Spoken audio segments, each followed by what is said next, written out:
Thank you. Thank you to the panelists as well. Ms. Regan, let me ask you a couple of questions. I appreciate you're here to talk about the Santini-Burton Modernization Act. To start with, why is the Santini-Burton Modernization Act necessary, if you would address that? And then also how it differs from the original act from 1980. Thank you, Senator Cortez Masto.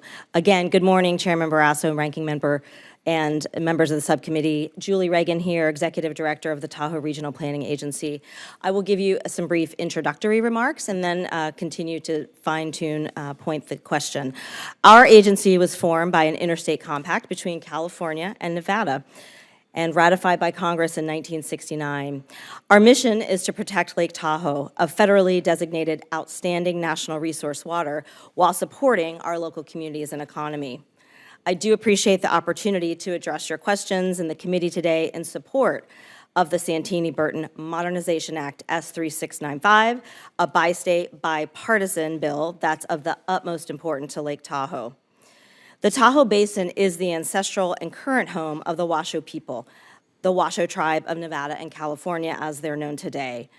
Tahoe is also the second deepest lake in the United States and one of the clearest large lakes in the world. Tahoe's nearly 200 square mile surface straddles the border of California and Nevada, and at more than 6,200 feet in elevation in the Sierra Nevada mountain range. Tahoe welcomes millions of visitors every year to our public lands. Outdoor recreation and tourism drive our $5 billion annual economy. This in turn supports our very small year-round population of 55,000 people.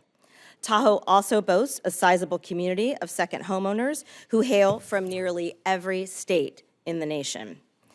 Today, nearly 80% of the Tahoe Basin is owned and managed by the United States Forest Service, but it has not always been like this. The first public lands in the Lake Tahoe Basin were established in 1899 as the Lake Tahoe Forest Reserve and totaled 37,000 acres with no access to Lake Tahoe's beaches. By 1960, just 50% of the Tahoe Basin was publicly owned. The 1980 Santini-Burton Act was essential to Lake Tahoe's conservation and public lands success story. Under the law, funds from the authorized sales of federal lands in Clark County, Nevada, were appropriated to the Forest Service to acquire more than 16,000 acres of land in the Tahoe Basin. Through conservation and ongoing management, these public lands protect Lake Tahoe's famed clarity, are critical in community forest health and wildfire prevention, and offer world-class recreation opportunities. However, changes to the law decades ago inadvertently limited the law's scope, so funds could only be used to acquire land, but not to manage them. The lack of management funding contributes to negative environmental, community, and economic impacts across the region. If enacted, modernization would free up existing funding for ongoing land management, allowing the Tahoe Basin to complete more lake-saving environmental improvement projects. Projects that protect Tahoe's famed clarity, improve recreation access, manage forests, and reduce wildfire risk. The modernized bill enables the Washoe tribe of Nevada and California to make a meaningful step toward advancing traditional knowledge for forest health management and restoring tribal stewardship on their lands. Finally, the bill maintains the 1980 federal land sale boundaries in Clark County and adds no new costs to taxpayers. The Santini-Burton Modernization Act is the product of a multi-year collaboration by our agency, Tahoe state and local governments and the public, the Washoe tribe of Nevada and California, nonprofits, and the private sector.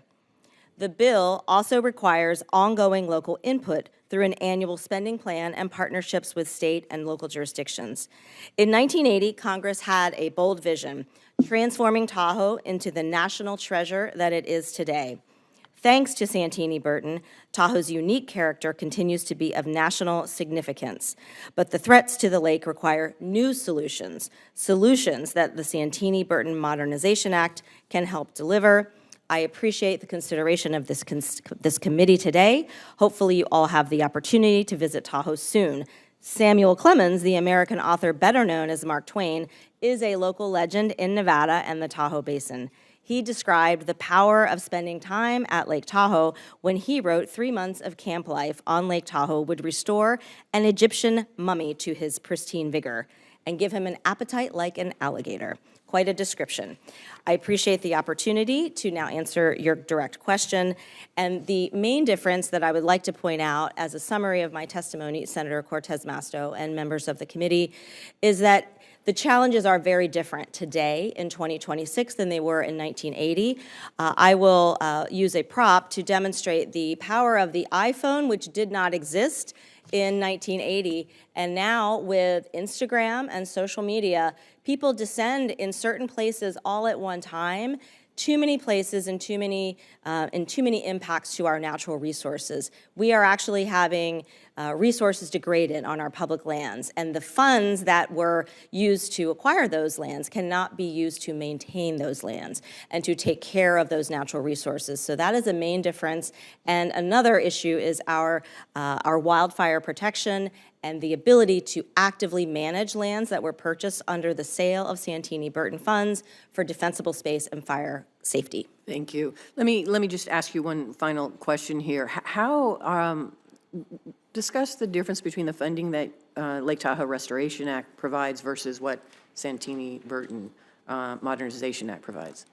Thank you, Senator, for the question. Julie Reagan, TRPA's Executive Director, Tahoe Regional Planning Agency. The Lake Tahoe Restoration Act, which you championed, and our colleagues across the delegation in California and Nevada, has been vital to the protection of lake clarity, our forest health, fighting aquatic invasive species, and these programs are very large capital investment programs and projects. The Santini-Burton Modernization Act would allow maintenance to support those investments, making good on those investments, and it's a different suite of impacts that we're seeing.